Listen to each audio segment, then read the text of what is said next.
안녕하세요. 저는 제주도에서 살고 있는 40대 여성입니다. 제 인생을 봐도 그렇고 제 주변 지인들의 이야기를 들어봐도 결혼 생활이라는 게 쉽지 않은 거구나 싶습니다.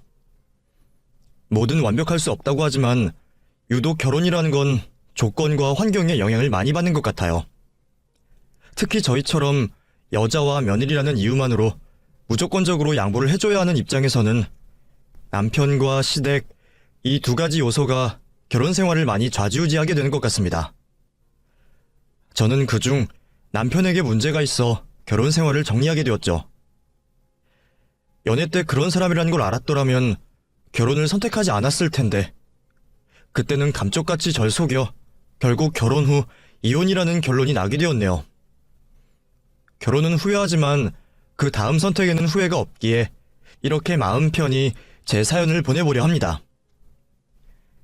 저는 편부모 가정에서 자라온 사람입니다. 저희 엄마는 제주도에서 태어나 자라오시다가 업무 관련으로 잠시 건너오셨던 아빠를 만나게 되었다고 합니다. 엄마는 아빠가 언젠가는 육지로 돌아갈 것을 알고 있었기에 애초에 마음을 주시려 하지 않았다고 했어요. 그런데 아빠가 끈질기게 구애를 하며 엄마를 따라다닌 탓에 마음을 주게 되셨고, 아빠가 육지로 돌아가신 이후에도 꾸준히 연락과 만남을 가지며 연애를 이어가셨다고 하셨죠. 그러다 결국 두 분은 결혼을 하시게 되었고, 엄마는 아빠를 따라 육지로 올라와 신혼생활을 하시게 되었다고 했습니다. 일가 친척은 물론 지인 하나 없는 생활이 외롭고 힘들었지만 남편인 아빠를 보고 견뎠다고 해요. 그러다 두 분 사이에 제가 태어나게 되었고요. 제가 태어난 이후 엄마가 점점 육지 생활에 적응을 하시고 계실 때 아빠가 외도를 한다는 걸 알게 되셨죠. 아빠가 실수였다며 엄마에게 용서를 구했지만 엄마는 아빠를 용서할 수 없었다고 했습니다. 아빠만 믿고 혈연단신으로 올라온 육지였기 때문에 아빠에 대한 배신감을 이로 말할 수 없었다고 하셨죠. 그런 이유에서 엄마는 아빠와 이혼을 하시게 되었고 육지에 남아 저를 키워오셨습니다. 고향으로 내려갈 생각도 하셨지만 그 당시 이혼녀에 대한 인식이 좋지 않아서 어쩔 수 없으셨다고 했죠. 일자리 하나 구하는 것도 아는 지인이 없으니 정말 힘들게 구하셨다고 했습니다. 또 이혼녀의 가족들까지 멀리 살고 있으니 이상한 목적을 가지고 엄마에게 다가오는 사람들도 많았다고 하셨죠. 그런 힘든 상황에서 엄마는 여러 고생을 하시며 저를 키워오셨어요. 저 역시도 나이는 어렸지만 그런 엄마의 고생을 두 눈으로 보고 자라온 탓에 항상 모든 일을 엄마 위해서라는 이유를 달고 열심히 했죠. 그렇게 저를 위해 고생하시는 엄마에게 조금이라도 도움을 주려고 살았던 저는 연애도 친구도 멀리하며 엄마를 위해서만 살고 있었습니다. 그러다 보니 어느새 결혼할 나이를 훌쩍 지나가 버렸죠. 저는 결혼에 대해 관심이 없었으나 엄마의 마음은 달랐습니다. 제 결혼이 늦어지자 엄마는 자식 걱정에 밤잠을 못 이룰 정도이셨어요. 하지만 결혼이라는 게 제가 하고 싶다고 할 수 있는 것도 아닌 것 같고, 그 당시만 해도 딱히 저에게 필요하다고 생각하지 않아 남자를 만나는데 관심이 없었죠. 그런 생각을 하고 있을 때 남편을 만나게 됩니다. 당시 저는 공예학원을 운영 중이었고 남편은 음식 장사를 하던 사람이었어요. 우리 두 사람은 상가 번영에 참석을 하다 알게 되었죠. 매일 출퇴근을 하다 마주치고 이야기를 나누다 보니 금방 친해질 수 있었습니다. 거기다 남편은 저에게 가진 호감을 숨기지 않았어요. 호기심 반 기대 반으로 연애를 시작하게 되었죠. 남편은 연애 시절 저에게 정말 잘했습니다. 무엇을 하든지 우선순위 가장 위에 제가 있었고 제가 말만 하면 하늘의 별도 따다줄 것처럼 행동했죠. 얼마나 저를 사랑해 주었는지 매일 저를 잠깐이라도 보러 오는 남편 때문에 제가 그만 찾아오려며 말릴 정도였죠. 남편의 부모님께 눈치가 보였거든요. 그 정도로 저에게 극성이던 남편은 저희 엄마에게도 잘해주었고 엄마도 저와 자신에게 잘하는 남편을 마음에 쏙 들어 했습니다. 엄마는 제가 남편과 결혼하길 바랬어요. 그건 시부모님도 마찬가지였죠. 그러다 보니 우리 두 사람은 부모님들 성화에 결혼을 서두르게 되었습니다. 상견례까지 속전속결로 해결을 하게 되었고 결혼식 준비만 하면 되었죠. 그때 엄마가 자신은 고향인 제주도로 내려갈 거니 살고 있던 집을 팔아 저희 신혼집 구하는데 보태주신다고 하셨어요. 굳이 그렇게까진 하지 않아도 될 것 같아 엄마를 말려보았지만 엄마는 제가 잘 사는 게 전부라고 하시며 고집을 피우셨죠. 아무리 자식을 위해서라고 하지만 자기 집까지 파신다고 하니 기분이 좋진 않았습니다. 미안한 감정이 더 컸죠. 남편은 그런 저를 보고 자주 찾아뵈면 된다며 위로를 해주었어요. 요즘 세상에 제주도는 먼 거리가 아니라면서 말이죠. 엄마의 고집도 절어하고 남편도 자주 찾아가겠다고 하니 저도 엄마의 뜻을 따르기로 했습니다. 그렇게 신혼집을 먼저 구하고 살림을 차린 뒤 결혼식을 올리게 되었어요. 뒤늦게 하는 결혼 생활 참 정신이 없었습니다. 새로 알아가야 하는 것도 많았고 시댁을 챙겨야 하는 일도 많았죠.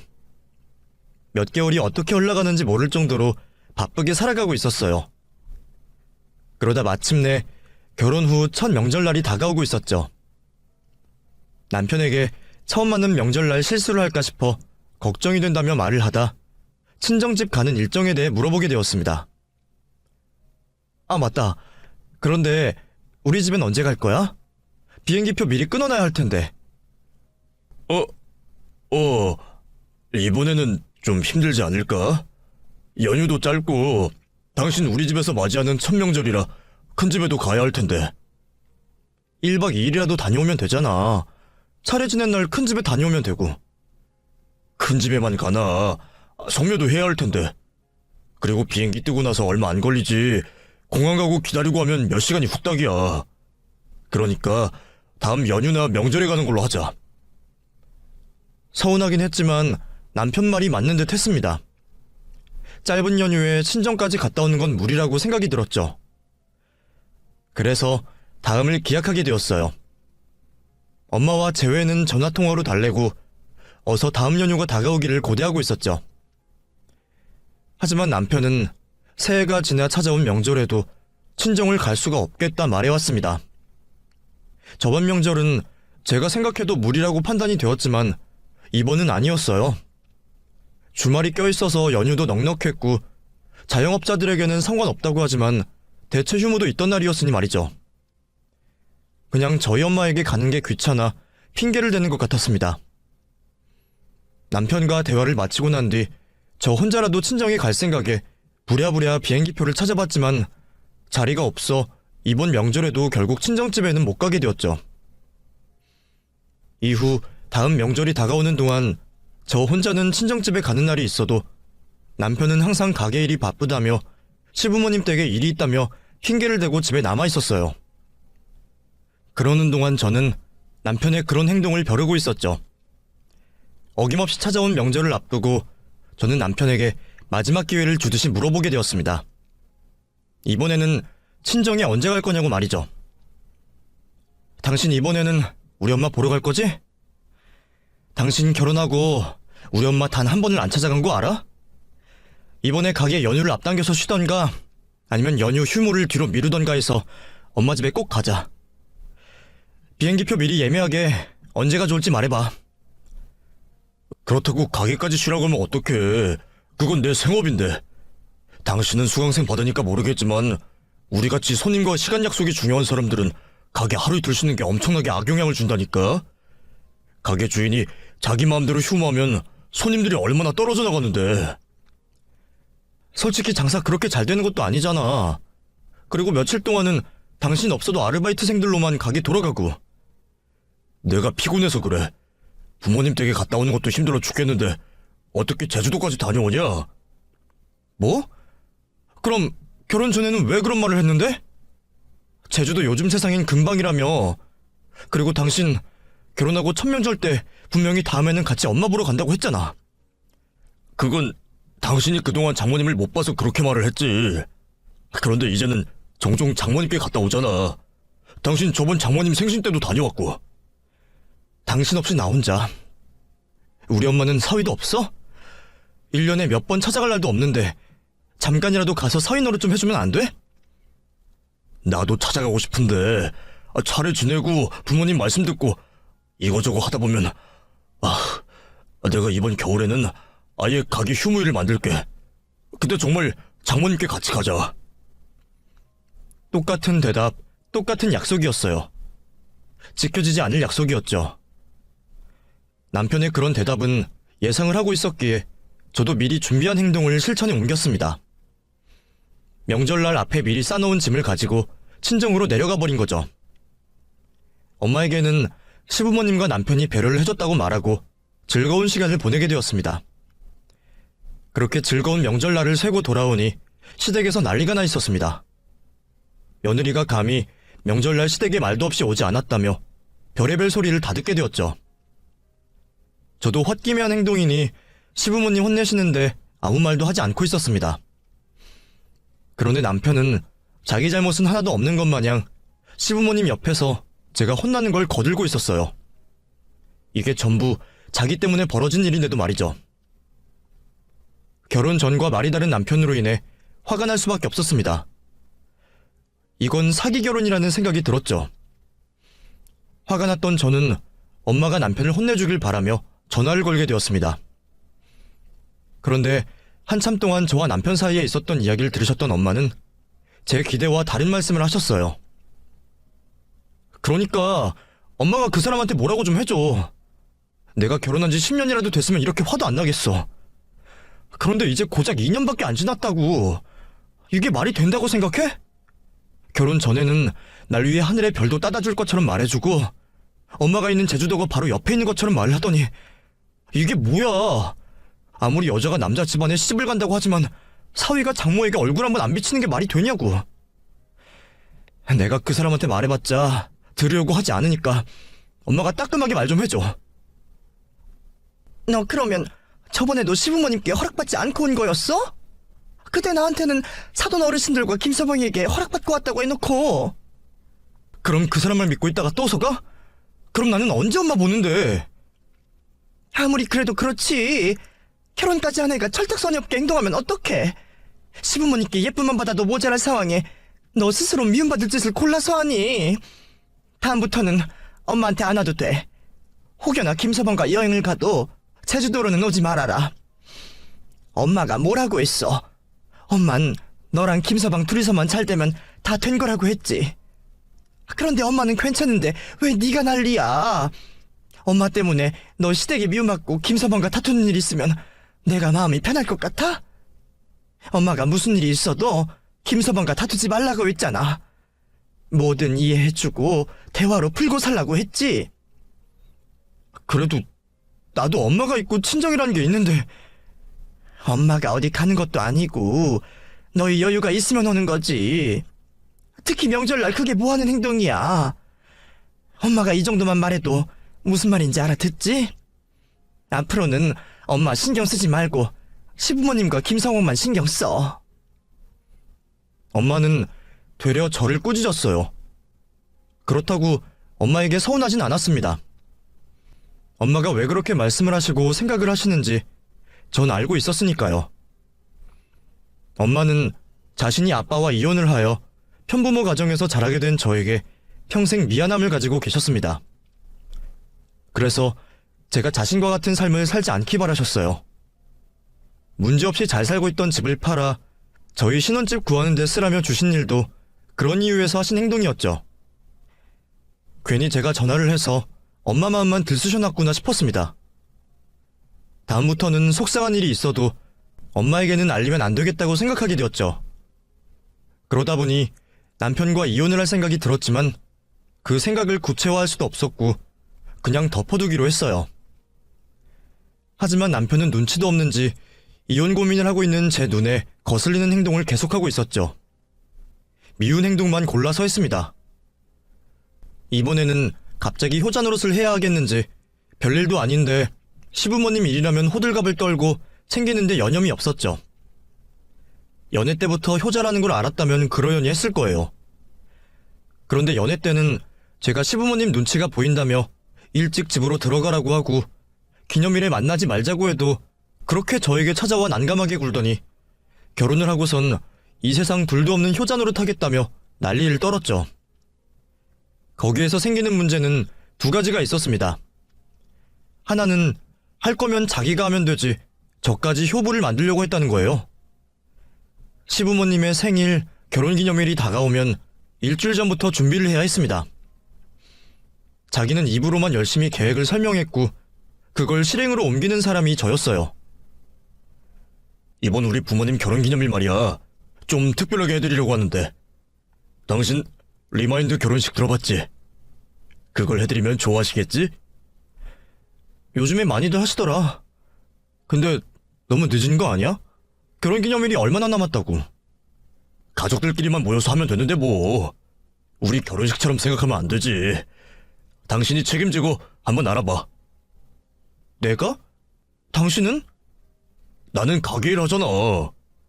나도 일해. 그리고 당신이야 낮에 손님 받을 시간 빼면 남는 게 시간이고 나는 계속 수업해야 하는데 누가 더 바빠. 원래 결혼식 같은 건 여자들이 잘 알잖아. 그러지 말고 당신이 좀 맡아서 해줘.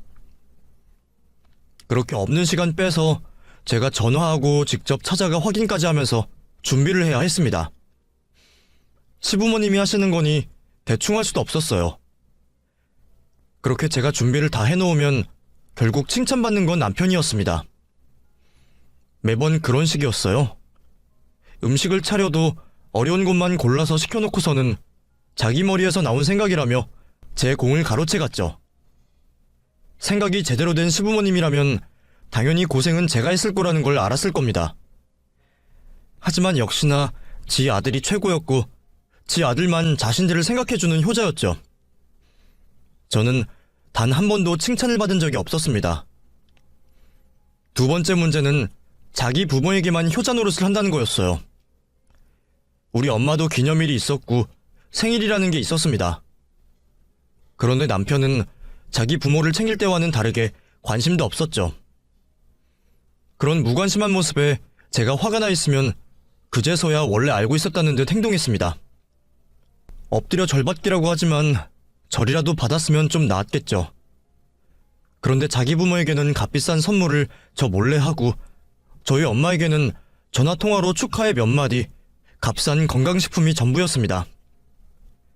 그러다 결정적으로 제가 남편과 이혼을 고민하게 된 일이 생기게 되었어요. 바로 제 생일날이었죠. 며칠 전부터 알람 시계처럼 제 생일을 축하해주는 엄마 때문에 좋은 기분으로 있었습니다. 그런데 남편이 그 기분을 망쳐놓았죠. 남편은 제 생일을 맞아 가족들과 의미 있는 시간을 보내자고 말했습니다. 당연히 전 엄마와 시간을 보내게 해주려는 줄 알았죠. 그런데 그런 저의 행복한 상상을 깨는 소리를 했어요. 아, 맞다. 우리 엄마 소고기 들어간 미역국만 먹으니까 그거 까먹으면 안 돼. 또 이왕이면 양념이 약한 한식으로 준비하고. 준비? 내 생일인데 내가 준비해? 그러면 우리 엄마가 준비할까? 나는 요리 못하는 거 알잖아. 아니, 엄마도 미리 와 있을 텐데 내가 어떻게 내 생일날 음식 준비하는 모습을 보여? 응? 장모님이 그날 왜 오셔? 여기까지 오셔서 보실 일이 있으셔? 무슨 소리야? 당연히 우리 엄마 초대하는 거 아니었어? 가족들과 의미 있는 시간 보내자며. 그래, 우리 부모님이랑. 장모님 제주도에 계시는데 당신 생일이라고 부르는 게 말이 되나? 비행기 값이 얼만데. 뭐? 반대잖아. 내 생일이면 우리 엄마가 나랑 있어야지. 왜 내가 시부모님과 시간을 보내? 축하받는 자리에 누가 있건 무슨 상관이야. 그리고 장모님 일정도 모르는데 이제 와서 어떻게 모셔. 내가 다음에 장모님 모시고 당신 생일 보내게 해줄게. 그러니 이번에는 우리 부모님과 보내자. 내 생일날 시부모 먹일 미역국을 끓이는 게 말이 되나요? 거기다 저 낳고 고생하신 엄마가 건강히 살아계시는데 말이에요.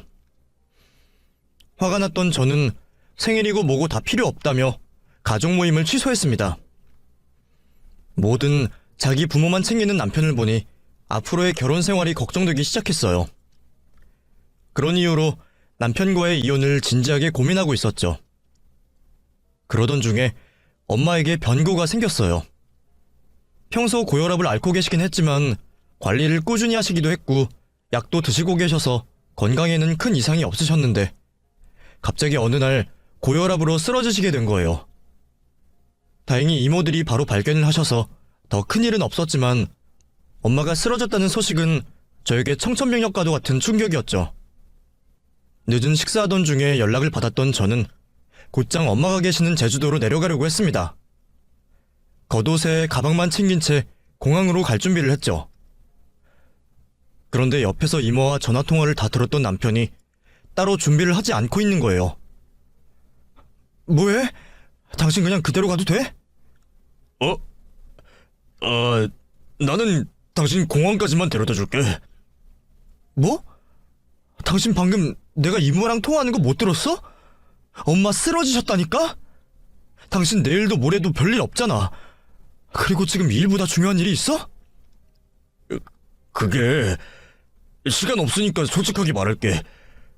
나 비행기 공포증이 있어서 못 가. 이제까지 당신한테 사실대로 말 못해서 미안한데 나 비행기 타면 정신도 혼미해지고 숨도 턱하고 막혀. 거리가 짧든 길든 그런 것과 상관없이 비행기를 타기만 하면 그렇게 돼. 그래서 지금까지 장모님 댁에 가지 못했던 거야. 뭐라고? 그걸 왜 이제 얘기해? 그러면 당신 우리 엄마가 신혼집 도와준다고 집 팔고 제주도 내려갈 때는 왜 그런 말 했어? 왜 사람 속이고 그런 말을 했냐고? 아니다. 됐어. 그게 중요한 게 아니지. 알았으니까 우선 빨리 나 공항에 데려다 줘. 이야기는 나중에 하기로 하고.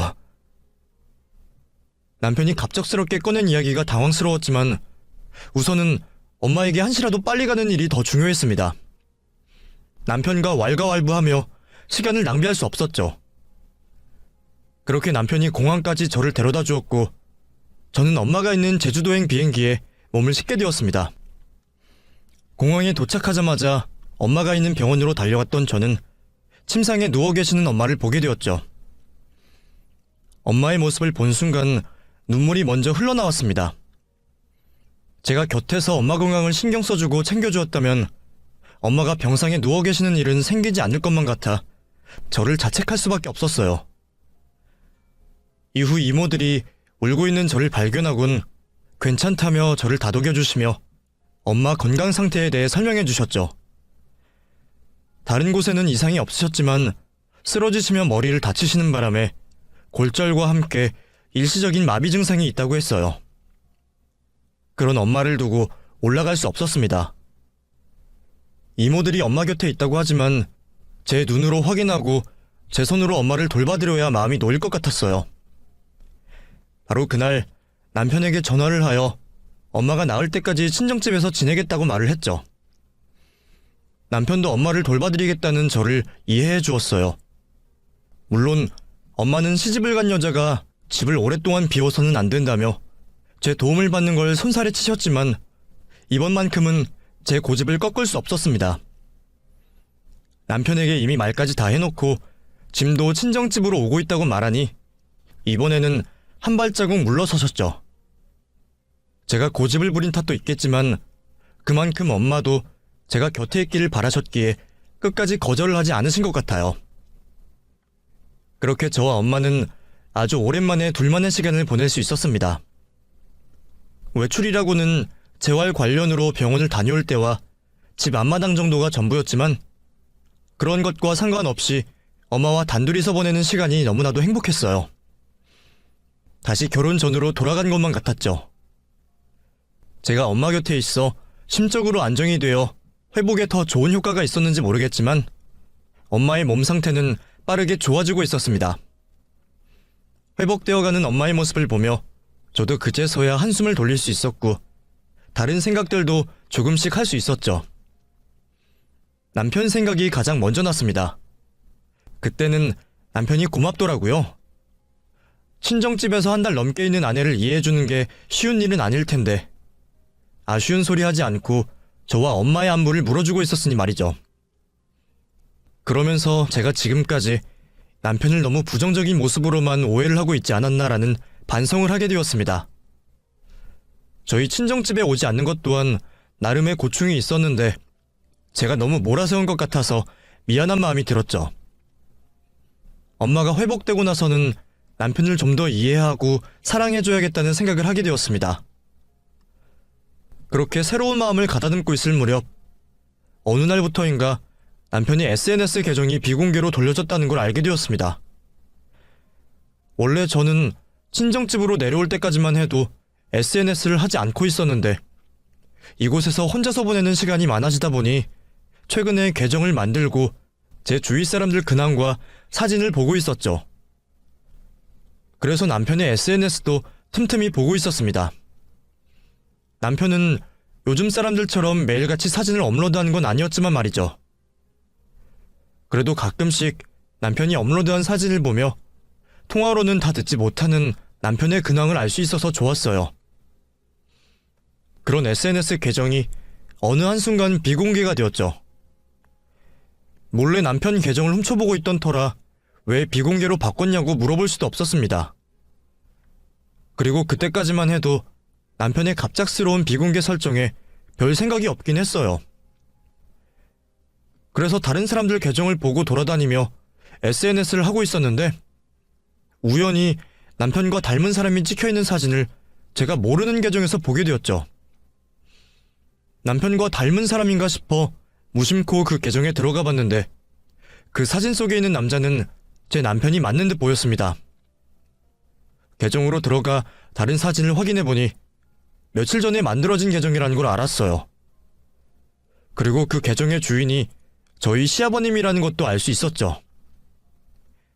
가장 처음으로 올린 사진이 시아버님의 정면 사진과 함께 시어머니의 사진이었거든요.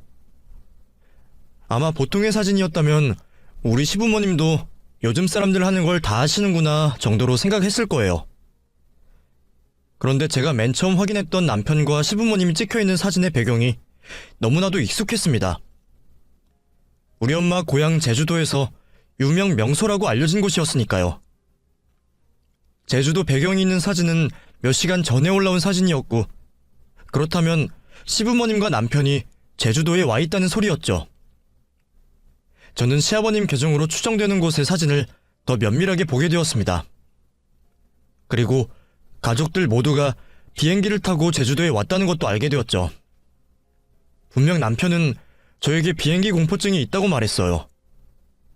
그 이유로 인해 우리 엄마가 쓰러지셨다고 했을 때도 가지 못하겠다며 말을 했던 사람이었죠.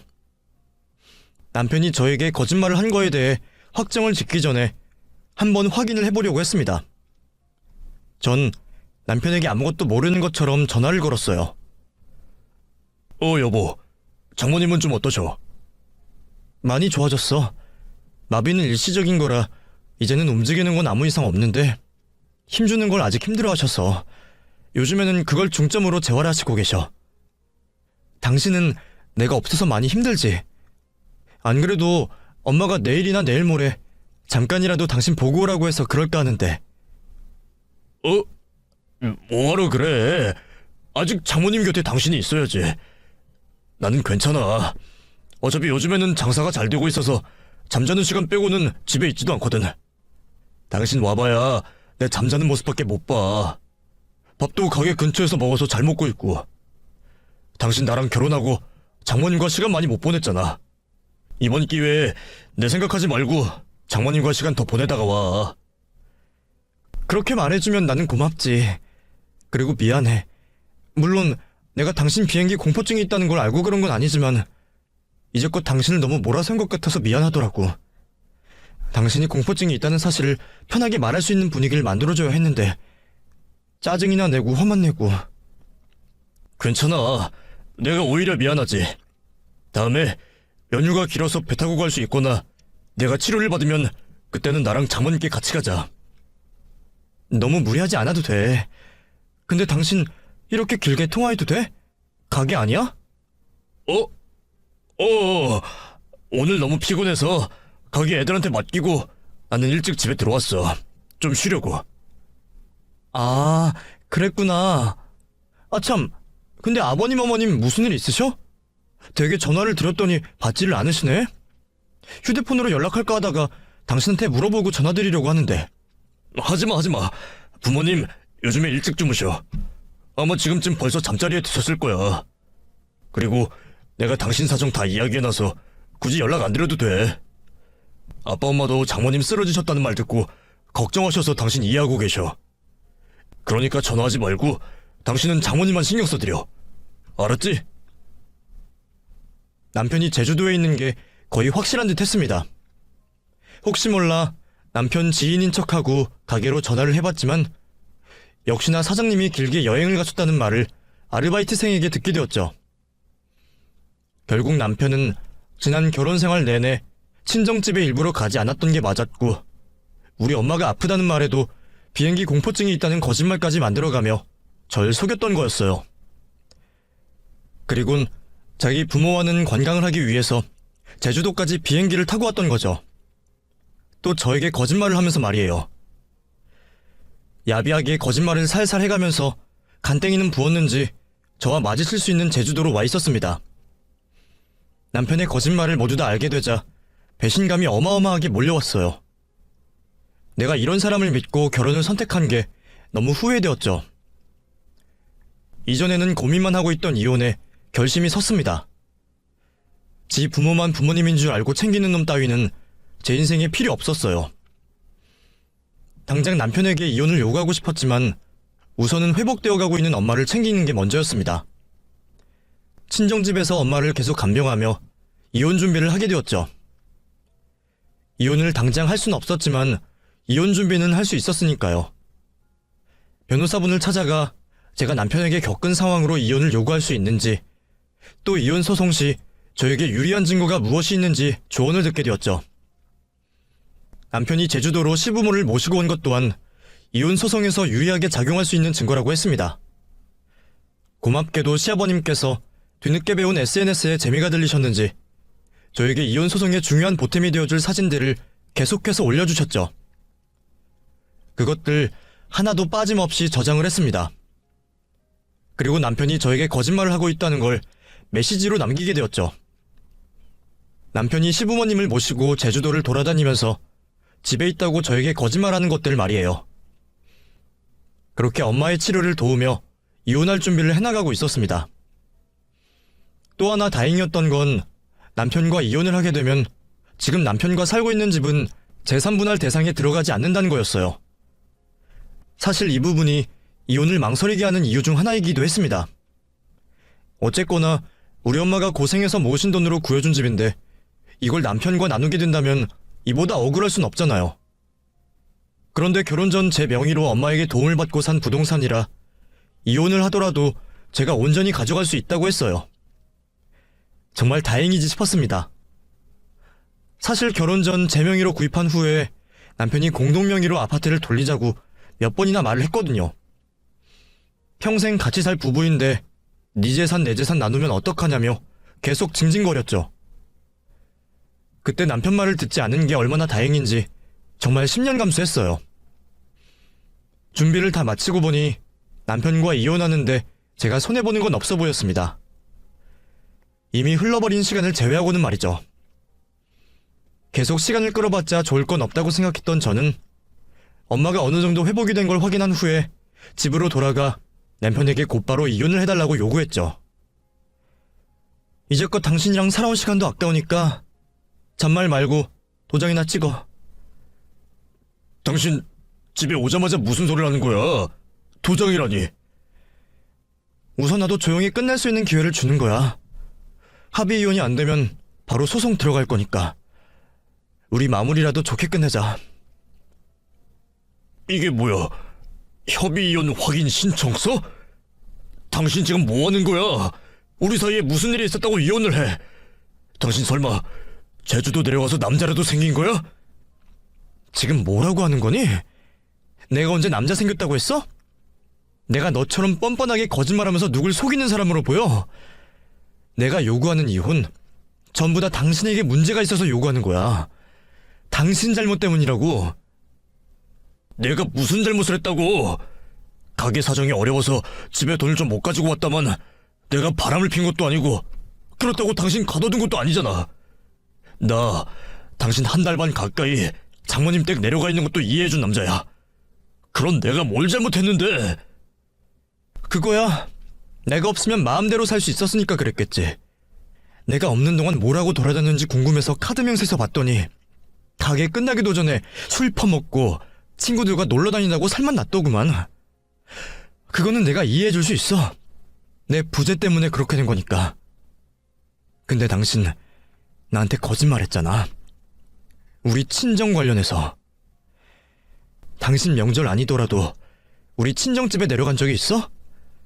맨날 말로만 장모님, 장모님, 우리 장모님이라고 하지 진심으로 생각한 적 있냐고. 그거야 내가 말했잖아. 나 비행기 공포증 때문에 그렇다고. 전에도 말한 거 가지고 왜 이래? 그래. 그때야 정말 그런 줄로만 알았지. 나도 당신이 그렇다고 하면 이해하려고 했어. 근데 당신 2주 전에 어디 갔다 왔어? 당신 부모님들과. 뭐? 2주 전이면 그게 그러니까 간땡이도 크지. 내가 있는 제주도 왔더라? 나한테는 말도 하지 않고 우연이라도 나 마주치면 어쩌려고 그랬어? 아니다. 그래서 부쩍 내 안부를 물으며 뭘 하고 있는지 어디에 있는지 물어왔던 건가? 그래. 부모님 모시고 여행할 수 있지. 근데 당신 뭐 타고 제주도 왔는데? 비행기 타고 왔잖아. 우리 엄마 쓰러졌을 때는 비행기 공포증이 생기고 너네 부모랑 탈 때는 공포증이 사라지냐? 여보, 그게 아니라 우리 부모님이 제주도는 꼭 가보고 싶다고 하셔서. 그러니까. 알았어. 내가 잘못했어. 가게 일이랑 부모님 챙기는데 힘이 들어서 멀리 계시는 장모님까지 챙기는 건 무리라고 생각했어. 내가 반성하고 앞으로는 장모님도 챙길게. 그러니 이혼 이런 얘기는 하지 말자. 아니, 이혼할 거야. 당신만 힘들어? 나는 당신 부모님 챙기는 게 쉬운 일인지 알아? 당신만 효자 되고 싶겠냐고. 효자 되고 싶으면 당신이 지금처럼 알아서 잘 챙기던가. 왜 나한테까지 강제로 당신 부모님 챙기게 하는데. 당신은 우리 엄마 챙겨주지도 않으면서. 결혼하고 단 한 번을 우리 엄마에게 얼굴 비치지 않았어. 그러면 통화라도 자주 했니? 그것도 아니잖아. 생일이면 겨우 몇만 원 되지 않는 건강보조식품 보내고 지 부모 생일에는 몇십 몇백만 원짜리 선물 나 몰래 하고. 또 왜 내가 내 생일날에 너네 부모한테 미역국을 먹여야 해? 너네 부모가 나 태어났는데 무슨 고생을 했다고. 먹으면 내가 먹고 우리 엄마가 먹어야지. 이제 더는 이런 생활 못해. 우리 엄마 이런 대접 받게 하진 못한다고. 합의 이혼 아니면 자, 여기 이혼 소송할 거니 그렇게 알고 있어. 그리고 여기 우리 엄마 돈으로 구한 내 집이니까 당장 나가. 남편은 그제서야 사태를 파악하고 저에게 잘못을 싹싹 빌어왔습니다. 그럴 것도 만약 저와 이혼을 하게 된다면 저와 달리 손해볼 게 아주 많은 남편이었거든요.